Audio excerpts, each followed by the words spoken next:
All right, so today I have Cody Peterson. He, I found him, I got the Chiron Publications. They do an email newsletter, and they sent out a newsletter for the release of his recent book. It is The Shadow of a Figure of Light. And so he was kind enough to send me a copy, and I read it, and now we're going to talk about it. So, Cody, thanks for joining me today. Yeah, man. Thanks for having me. Glad to be here. Is this your first book? Yeah. Yeah, well, congratulations. That's a big achievement to write something like this and have it published and talked about in the Jungian community. Yeah, man, it is. It took 5 years to write it, so it probably should have taken two. But I'm not like a highly educated individual. Um, so the writing process for me is quite laborious. Hmm. But I got through it and had a great editor, and I was really stoked that Chiron agreed to publish it. I got Murray Stein wrote a blurb for me, I which saw made me that. happy. And I Yeah. figured if I got him to write a blurb, then maybe his publishing company would agree to publish it. Yeah. So How once I did you got get his him? blurb, well, yeah. So because one of his, I guess, colleagues and a person that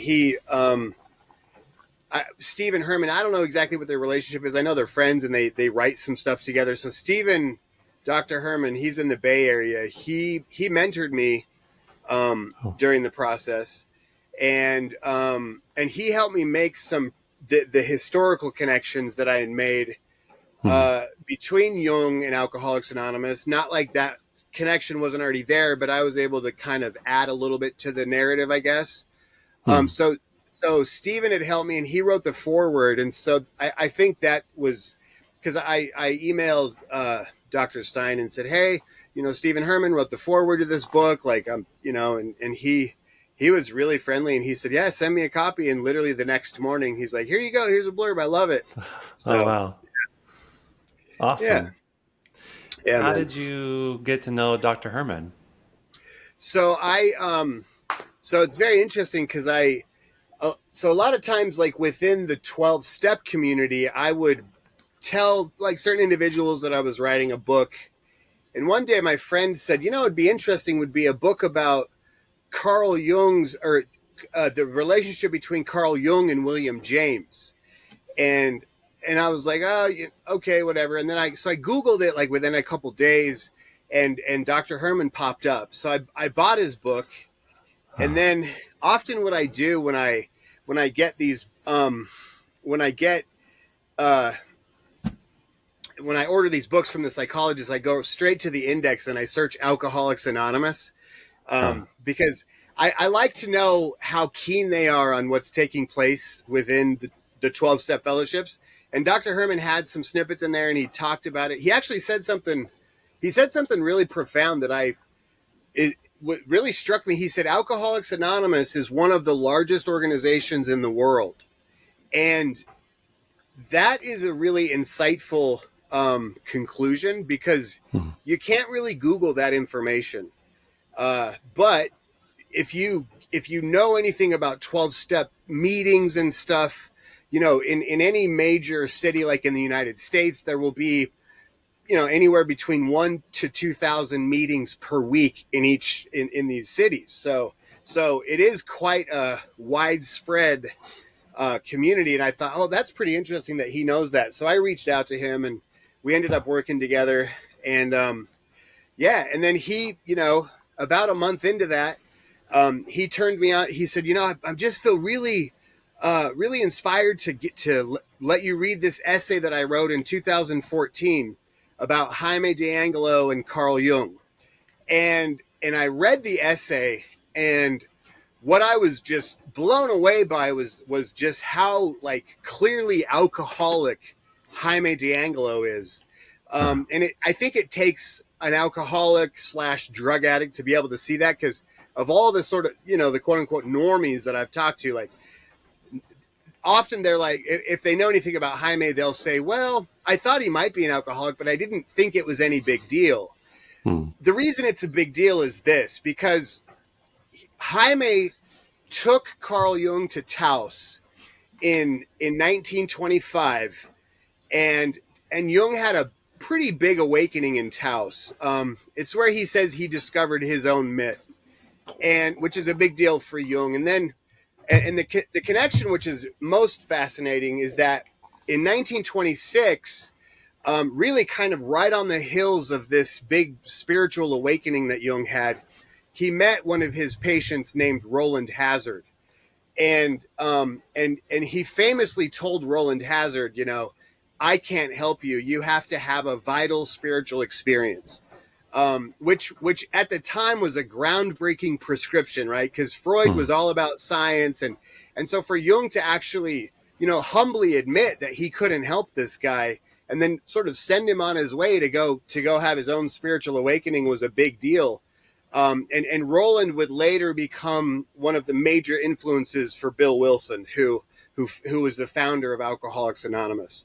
So Alcoholics Anonymous has always sort of honored the legacy that Jung left, through Roland Hazard, but to bring Jaime D'Angelo into the narrative really puts it in perspective of what Jung was thinking, and what was sort of at the forefront of his mind when he met Roland Hazard, the alcoholic, because Jaime was such a raging alcoholic, that there's no way that Jung wasn't struck by his alcoholism. Jung was actually treating Jaime's ex-wife. They were getting a divorce. There was a custody battle. And then Jung's good friend married that woman. And they all, so there was a lot of sort of, interrelationship happening. And, and the thing about Jaime too is he's such a colorful character. He was, sort of the grandfather of the beatnik movement.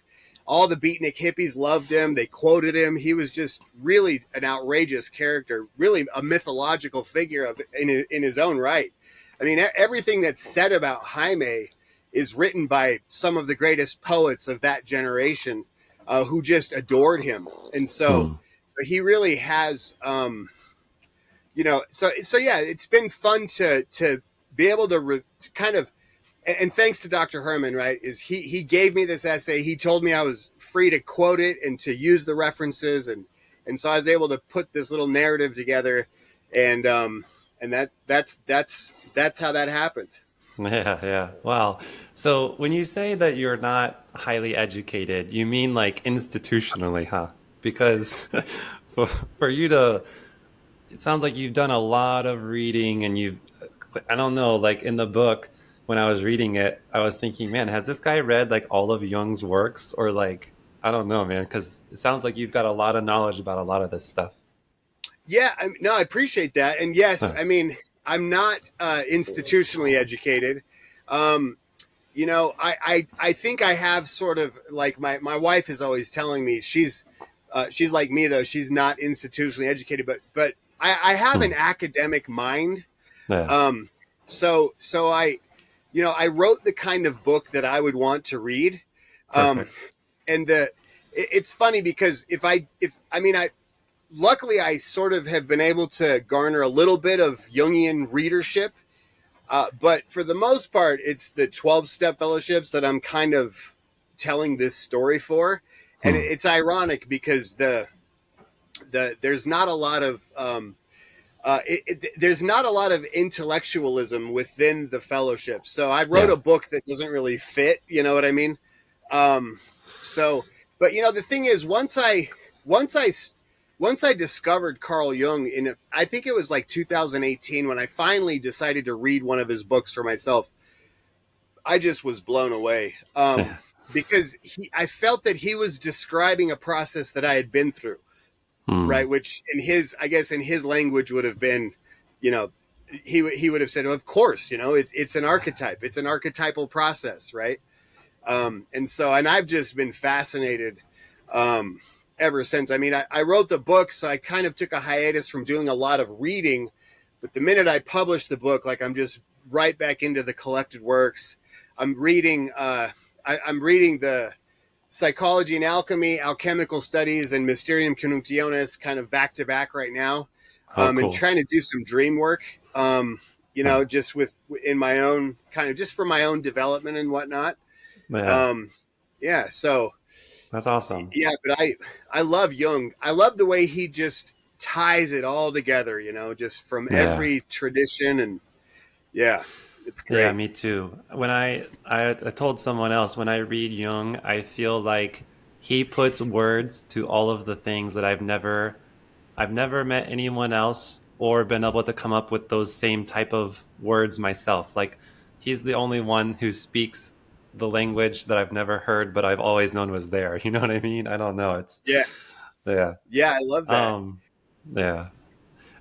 The I wanted to I had never known the connection between between William James, and I never knew that Bill Wilson read William James, and I also never knew the connection between William James and Ralph Waldo Emerson.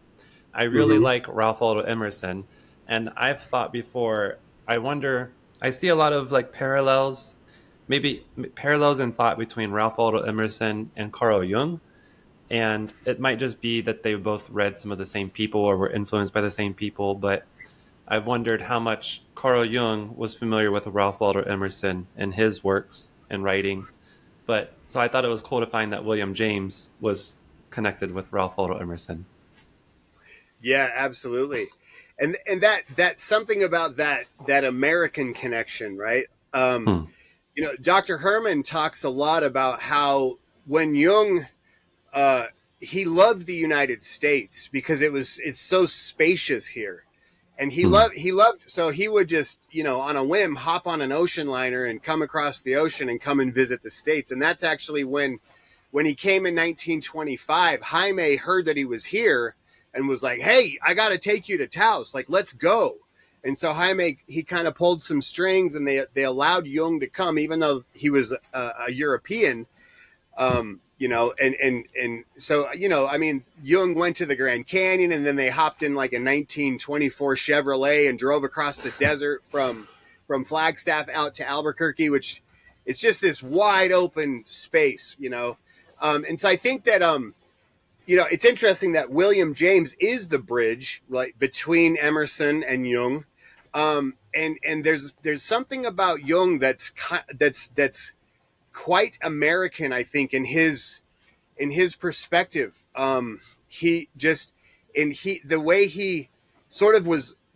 I mean, Herman coined the phrase spiritual democracy, which I think is really telling because that's kind of what you get in William James and James's whole thing about the psychology of religious experience, right?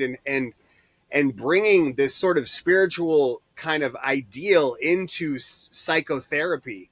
Hmm. Um, and then and then of course Bill Wilson is along the same vein as well. I mean his uh, the, spiritual democracy is one of the best descriptions I've ever heard of sort of what takes place in the 12 step fellowships.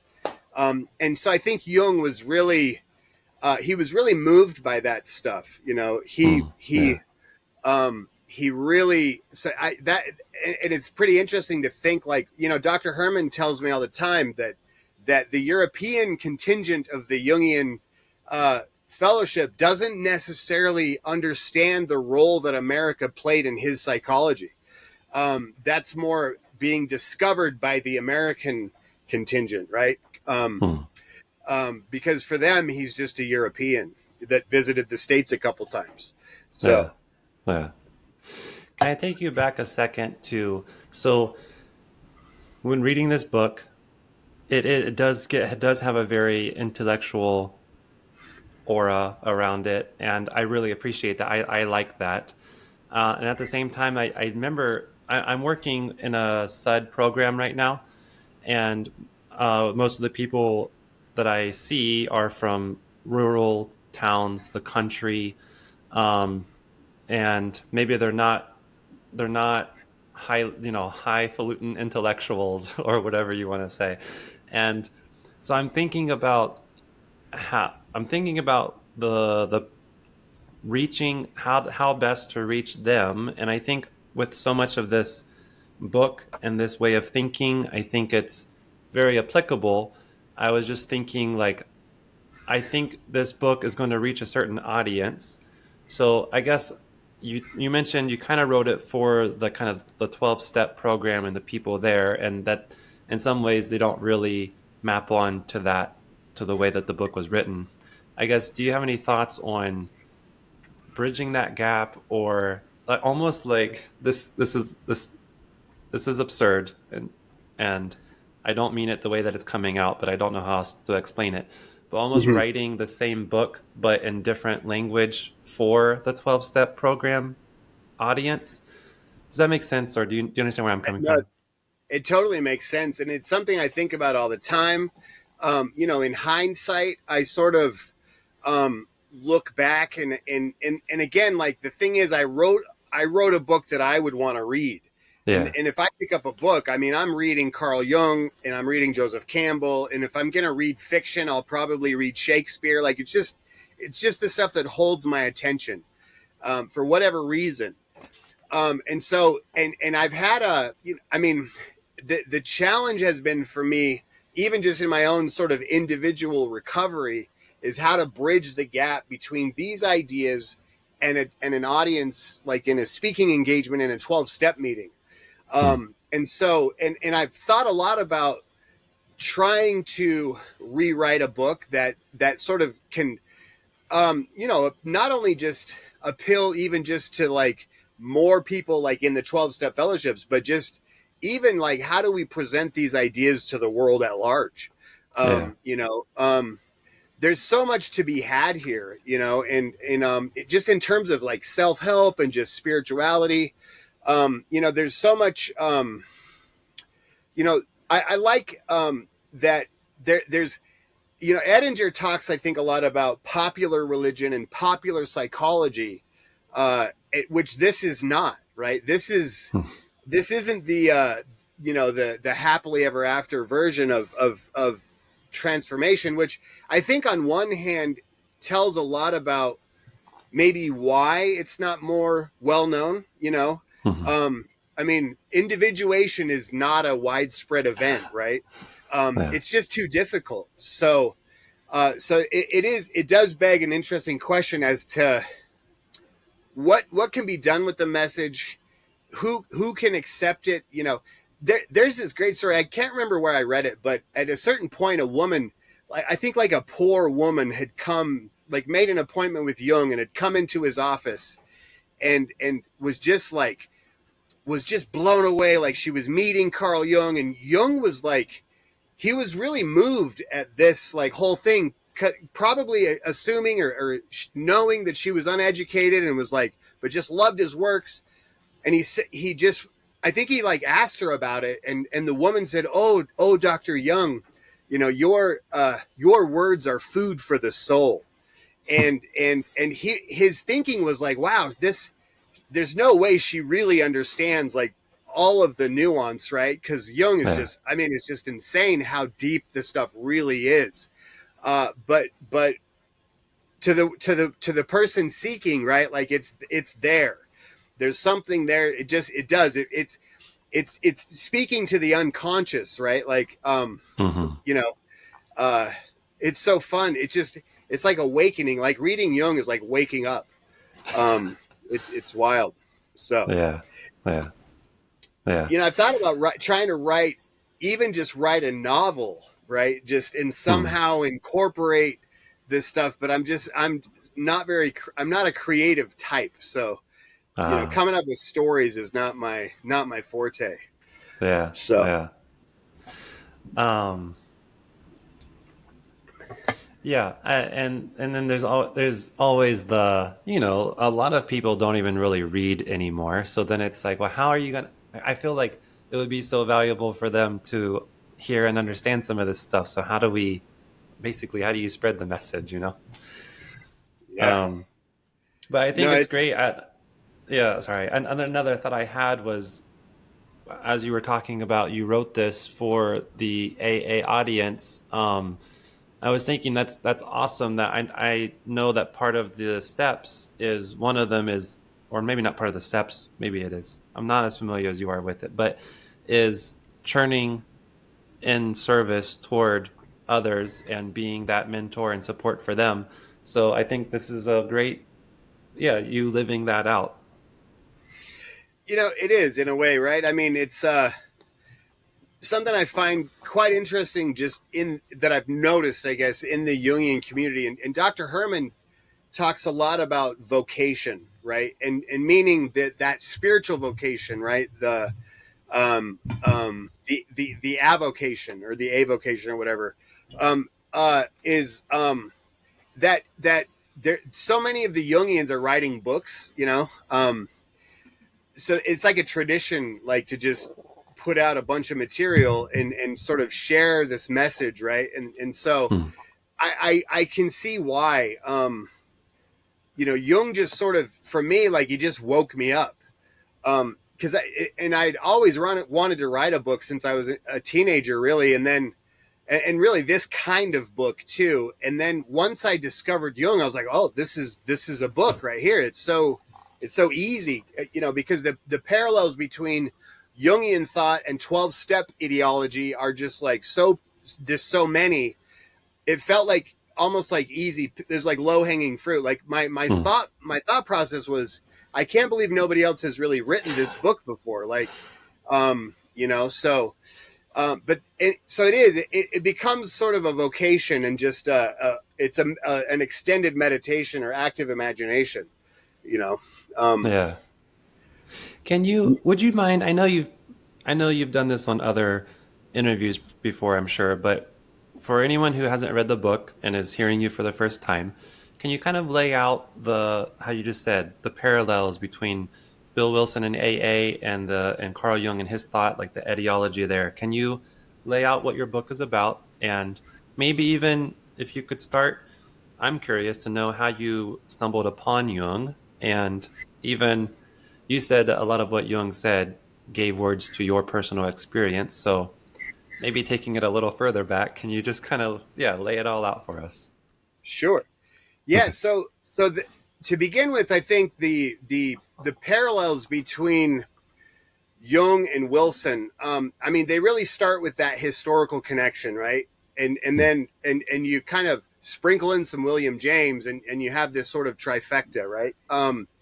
And Wilson, he was just a guy.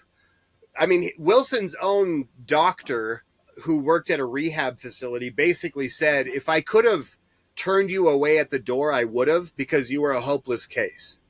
Hmm. And so but he got in there, and then when he was in there, his friend Ebby brought him a copy of William James's Varieties of Religious Experience, and then somewhere along the way, told Wilson about Roland Hazard's meeting with Carl Jung, and that Carl Jung had said, you've got to have a spiritual awakening. And Bill had a spiritual awakening when he was in the hospital. He had this kind of white light experience, is what he calls it. And so, and then what he does is he just almost by accident, he develops this program. I mean, he just one morning sat down he says, to lay out the principles of the program or whatever. And he just came up with 12 steps. Like, it just came out of nowhere. Hmm. Um, and yet today, as Herman says, it's one of I mean, if you combine all of the 12-step fellowships, it's humongous. I mean, there's massive, I mean, like Narcotics Anonymous is huge in the Middle East. Like, it's huge. They have huge conventions with like 50, 60, 70,000 people. And Wow, I their didn't know that. AA doesn't even exist over there because drinking alcohol is against the law. So Hmm. the 12 steps have really, they're beginning to sort of infiltrate Western consciousness, right? Because, I mean, church organizations are adopting the 12 steps. All religious kind of entities in one way or another are trying to use the 12 steps. There's Christian organizations based on the 12 steps now. So I guess all of that said, um, the 12 steps are sort of an archetypal, um, you know, thing that's kind of emerged. I call them like basically a set of religious symbols. So almost like a new myth, right? And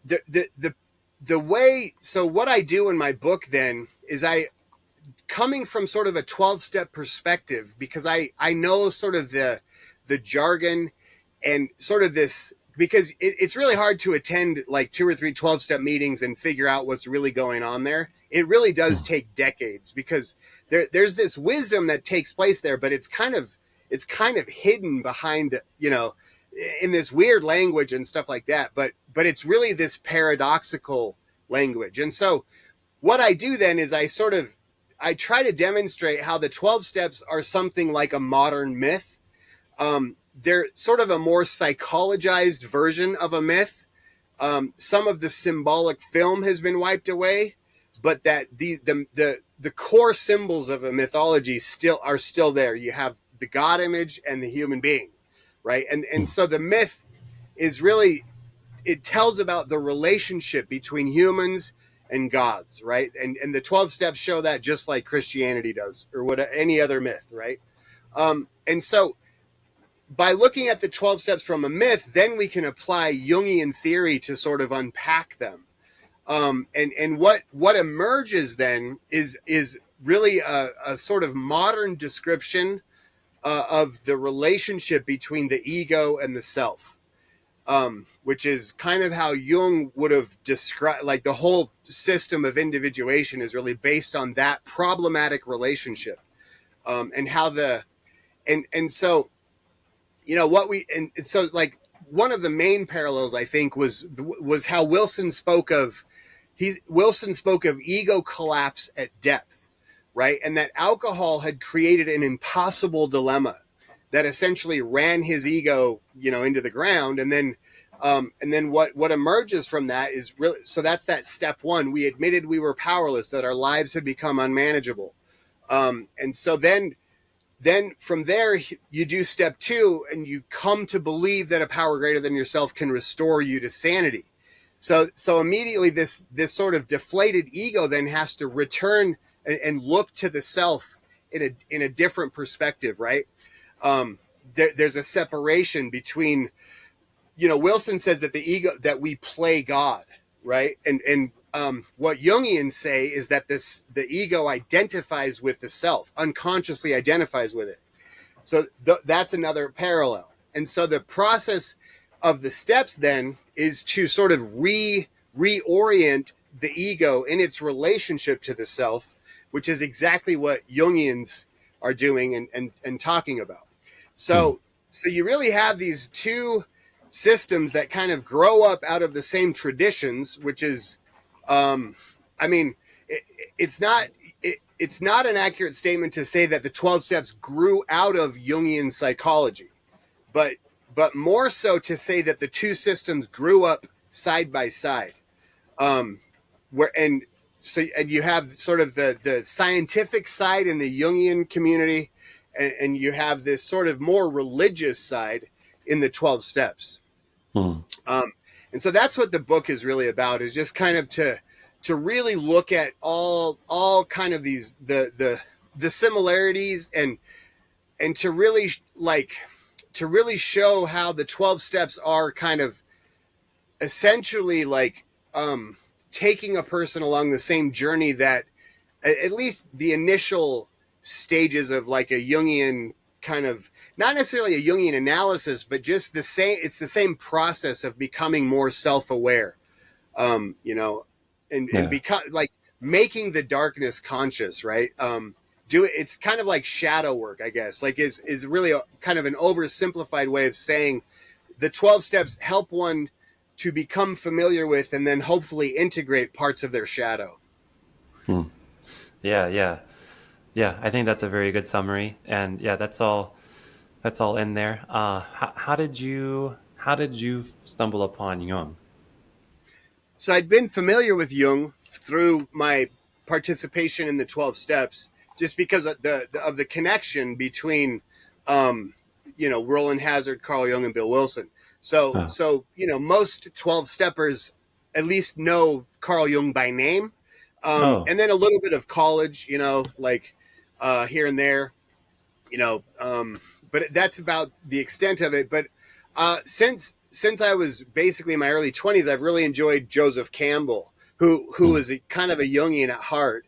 And I started reading a lot of Campbell again. I just really kind of dove in probably 2017, 2018. And he basically, I guess, convinced me to try Carl Jung. So the first book I read of Jung's was Symbols of Transformation. And I mean, it's been like with Jung, it's a hard road. It's like in the beginning, it was like wading through paragraphs of stuff I didn't really understand, looking for little nuggets of stuff that I did, but the nuggets were good enough to keep me engaged. And so, so now it's shifted. Like I'm actually enjoying like most of it, right? Like it's only little bits and pieces that I'm like, what the heck is this? So yeah, that's pretty much, that's it. So Campbell turned me on to Carl Jung. Okay. Yep. And would you mind giving kind of a brief synopsis of your personal transformation? Sure. Yeah. I mean, it's looking at it from a Jungian perspective has been very interesting. I grew up in an alcoholic home, and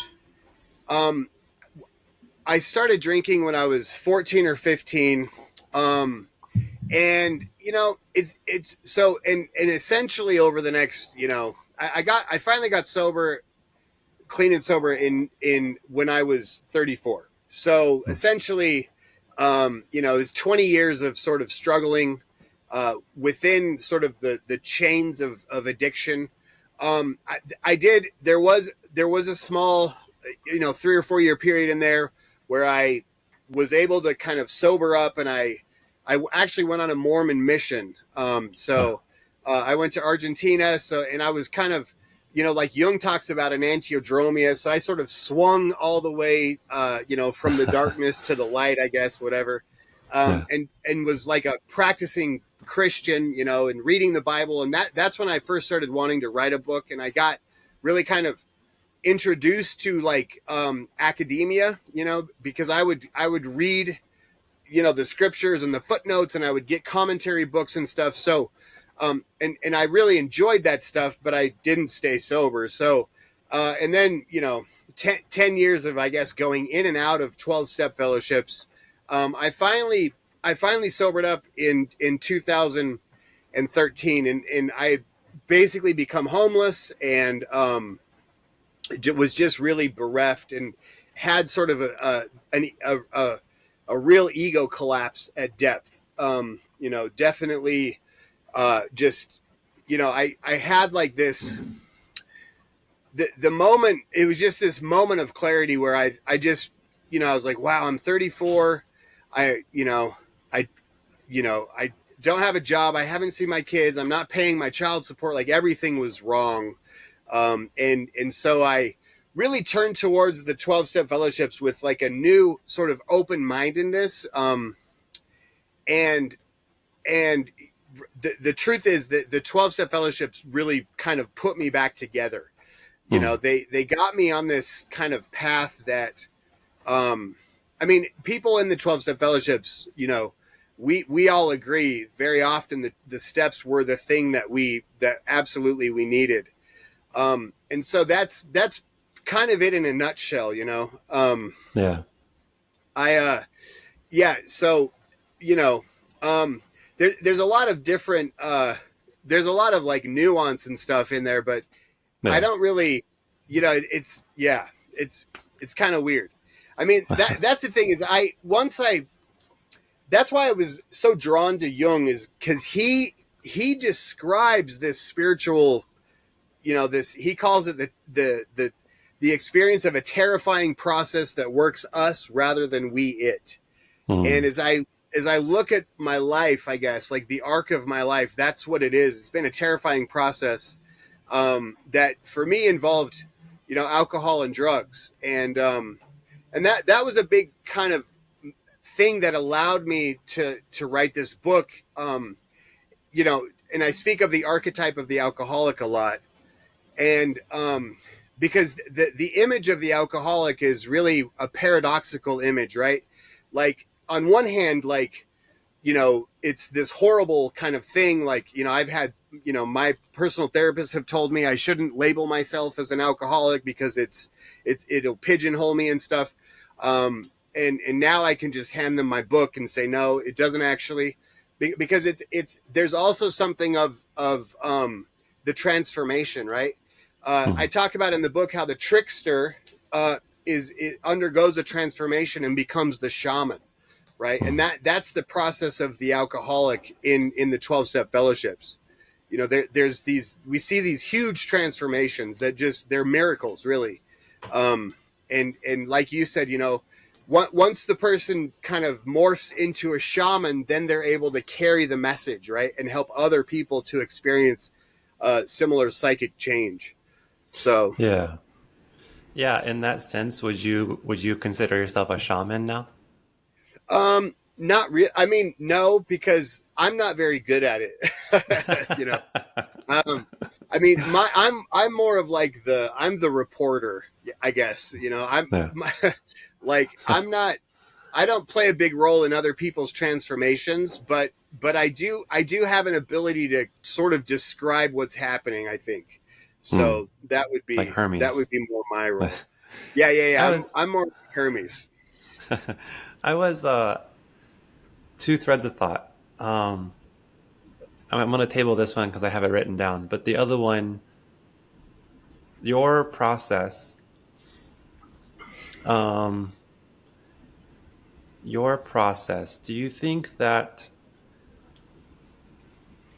there was anything to be done, maybe in your mid 20s or a few years before you had your ego collapse at depth? Like, do you think that there was anything that could have been done prior to that that would have helped get you on the path, or that you kind of on the path that you are on? Not that it would be the same exact path, but, or do you think it just has to play out and everyone, I mean, you know what I'm trying to ask? Yeah. No, and I think it's a really great question. And the thing that I guess my answer would be to sort of pull in this idea that I really kick around a lot in the seminars that I do and in the book. That there's the relationship between the ego and the self is problematic, to say the least. Hmm. And the myths that are sort of the renditions of this unconscious process, they're riddled with violence, and that so I don't think that for a person who's really called to the task, I don't think there's any way around the violence. Hmm. Now, that said, I don't think that everyone's called to the task either, right? Hmm. And so, um, and in this sense, we have these religious organizations and we have psychotherapy and stuff to sort of keep these energies bottled up, right? But there's a certain kind of contingent of people who that it just doesn't work to bottle the energies up. There's no sufficient sort of expression of the unconscious, and so it just tends to bubble up in with neuroses and alcoholism and drug addiction are huge sort of conduits, I think, for the expression of the self through this kind of archaic aspect.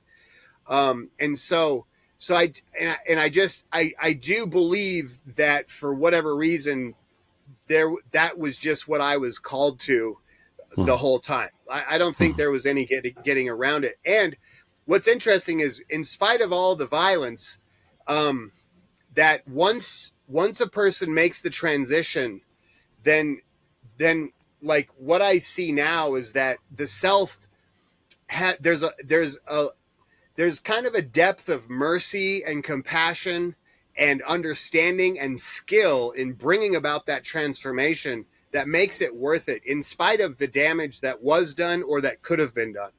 Hmm. So, in the fellowships, like in the 12-step fellowships, it's heartbreaking because we see people dying all the time, all the time. I mean, Yeah. you know, it just happened last week that a kid had come into the meetings and then he just didn't come back, and it's really hard to give answers and stuff. But the thing that is, and this is where there's a wisdom in the 12-step fellowships that's really hard to see from the outside, but from the inside we see the wisdom, and we understand that there was nothing that could have been done, and it just it almost seems like we, you know, maybe don't have sort of compassion or feeling for this, but we're so used to it, and we recognize that it could have been us, it should have been us, in most cases.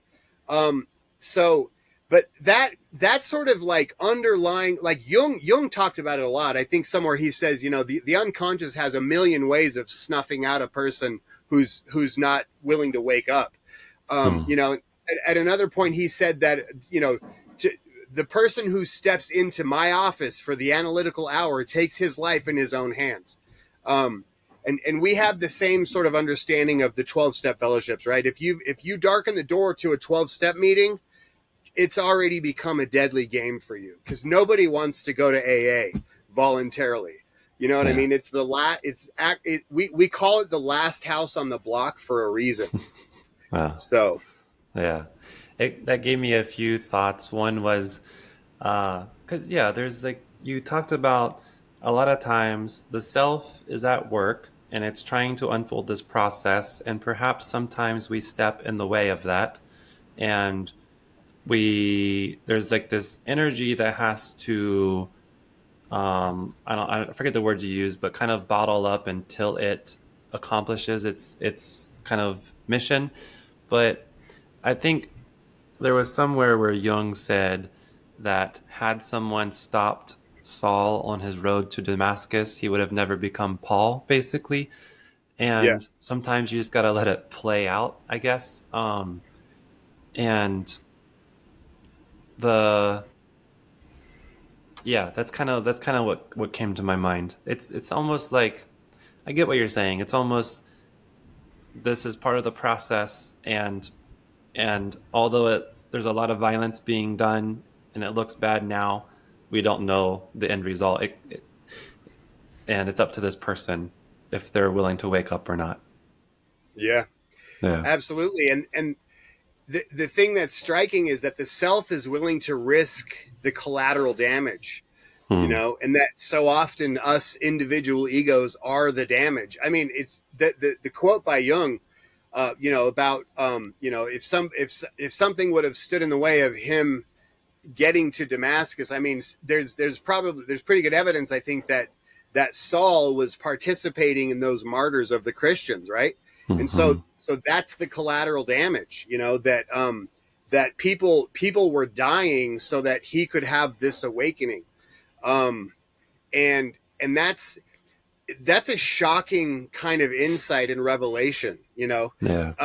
but we, like in the 12 steps, we often say that, our lives are built upon the bones of those who didn't make it.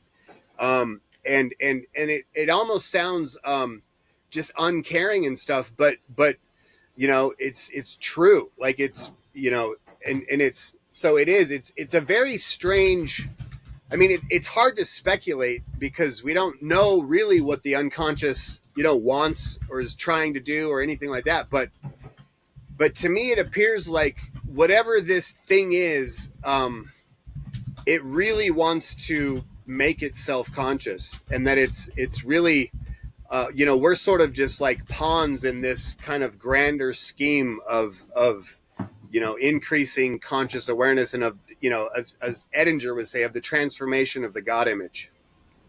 Yeah. Yeah. There's something coming to my mind, but I can't remember the citation for it, so I'll have to skip that. But yeah, it's very, very interesting to me. There's what I wanted to ask, what I had it written down was, I kind of, like you said, that your therapist said, you shouldn't identify too much with the alcoholic. Like, don't, if you label yourself that, but in some ways, I struggle with that too. It's kind of like, uh, it's like we all have identities or roles, and sometimes if I identify with one identity or role too rigidly or too much, let's say I identify as a father, and I build my life around that, and everywhere I go, I'm like, hi, I'm fathered. I'm a father to my Yeah. child, and then my children die, then that's going to be like, that was my whole role. That's my identity is I'm a father. So what am I now?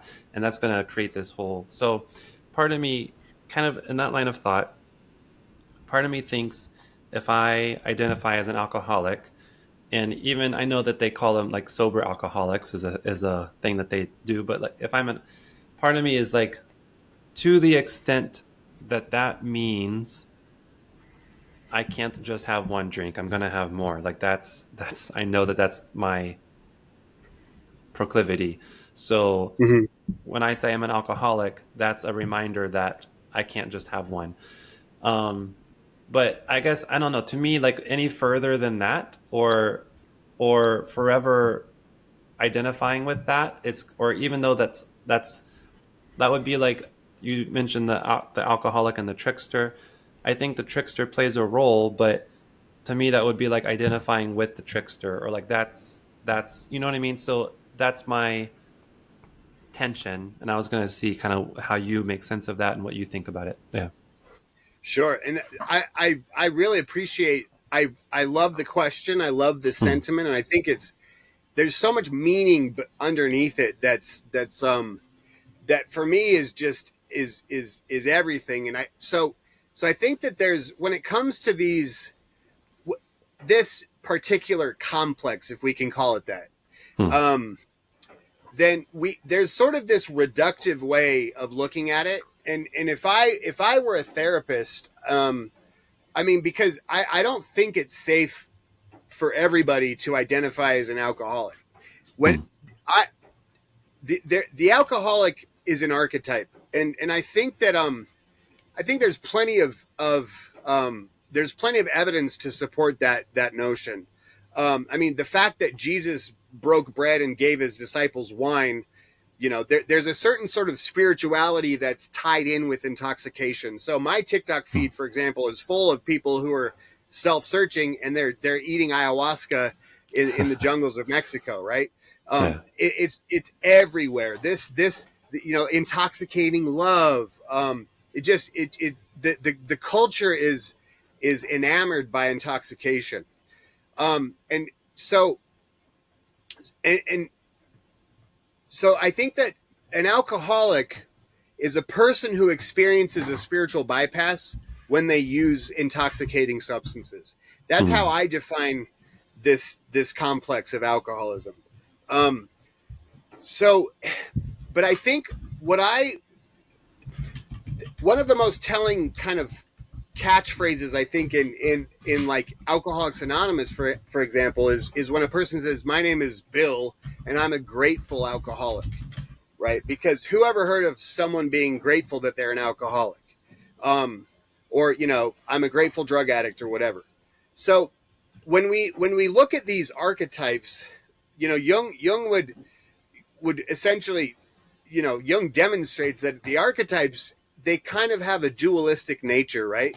There's a lower and a higher aspect, and Jung was always talking about the highest and the lowest of this and that. These are sort of energy fields, right? And so just like with electricity, there's a positive and a negative kind of current, and when these are combined, they create power. I think the same thing takes place in terms of spiritual power, right? So Hmm. the alcoholic then is sort of this conduit for spiritual energy. And I think that, for a normie to go to Mexico and eat ayahuasca, that's perfectly fine. There's some spiritual energy to be found there.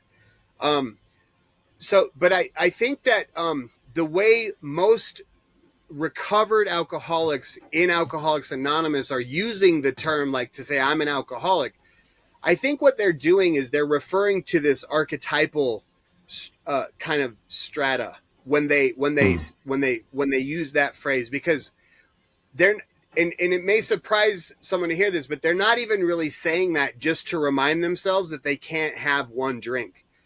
Hmm. Most alcoholics in recovery that I know, they never think about drinking ever. Like, it doesn't cross their mind. And the story is told over and over again how, oh, my dog got hit by a car and I didn't even think about drinking. And the reason they say that is to really try to give hope to the newcomer who still thinks about drinking pretty much every hour of every waking minute, Yeah. just all the time, right? But what I think what is taking place in AA, for example, when they talk about being alcoholic, is that it's more a reminder of the spiritual nature of their existence, right? Hmm. It's a reminder that they they they they have this way of life because they're an alcoholic, right? That when a person says they admit that they're powerless over alcohol, that their lives have become unmanageable. I mean, Jung said this. He was asked by a reporter in 1961 to define his notion of God. And he said, God is the name by which I designate all things which violently and recklessly enter into my life and change the course of my plans and my designs for better or worse. So I think when a person in AA says I'm an alcoholic, what they're really saying is that there's a greater wisdom in my unmanageability, and that is the very thing that leads me towards a deeper connection with God. Hmm. So I hope that answers your question, Yeah. um, Yeah.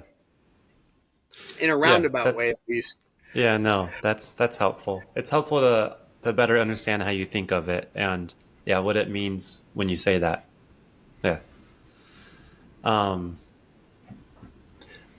the last part here, I wanted to ask your thoughts on kind of the when we're talking about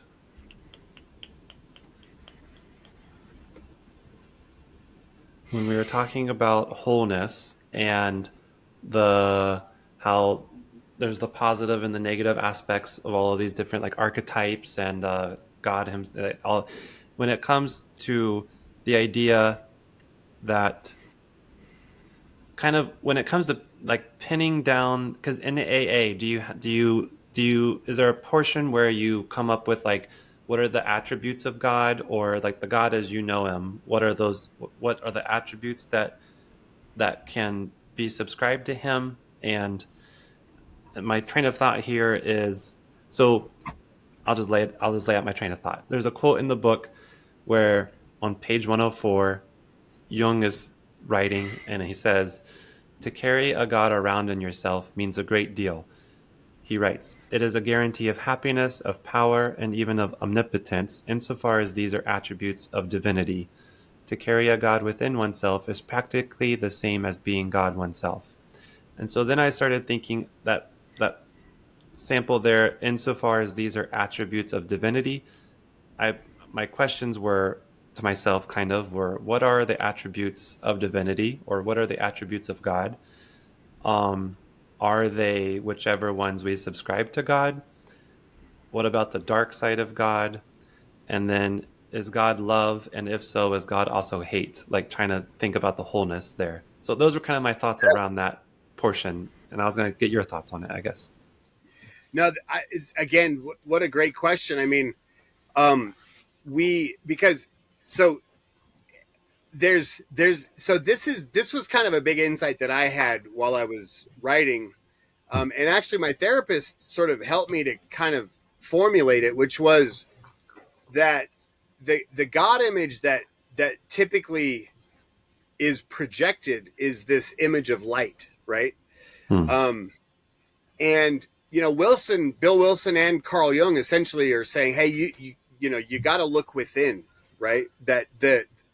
Um, that the image that the experience of God is found within, not without. And Western culture generally will tell us that everything good is outside of ourselves, and that there's Yeah. nothing good inside. And so don't even look in there because there's nothing good in there. And that's certainly the way I felt about it, because the last place I ever wanted to look for anything was in inside of my heart, tangled up in my emotions and my fears and my insecurities. Um, so the way I want to answer your question is really just to give you my personal experience. Okay. Um, Jung, Jung and Edinger both talk about how until we recognize the paradoxical nature of the God image, we can't really experience the self. And the way I sort of interpret that is to say that um, that whatever I'm thinking or projecting about this God image is going to be a reflection of what's inside of me. And so, or actually, and but there, it's tricky because if what I'm seeing as God is only good, then I would suggest that there's a part of me that's still unwilling to look at the parts of myself that that aren't good. In other words, I'm sort of denying my own shadow. So if I'm Hmm. denying the shadow of the figure of light, I'm denying my own shadow as well. And so the more clarity I can get about my own darkness and my own shadow, Wilson uses the term the great reality. Jung talks about the objective psyche, right? So it's seeing oneself in kind of as clear a light as one can, and actually for you know who we really are. The more I can accept myself, then the more I can accept sort of the darkness of the God image. Um, that's kind of and I love that quote by Jung. I kind of just put that in there because it's so sort of heretical, you know. Um, Yeah. I love that he's like, it's kind because there's also the paradox of like over identifying with the God image, over identifying with the self, right, and then suffering from an assumption of omniscience, right, which was Yeah. my problem.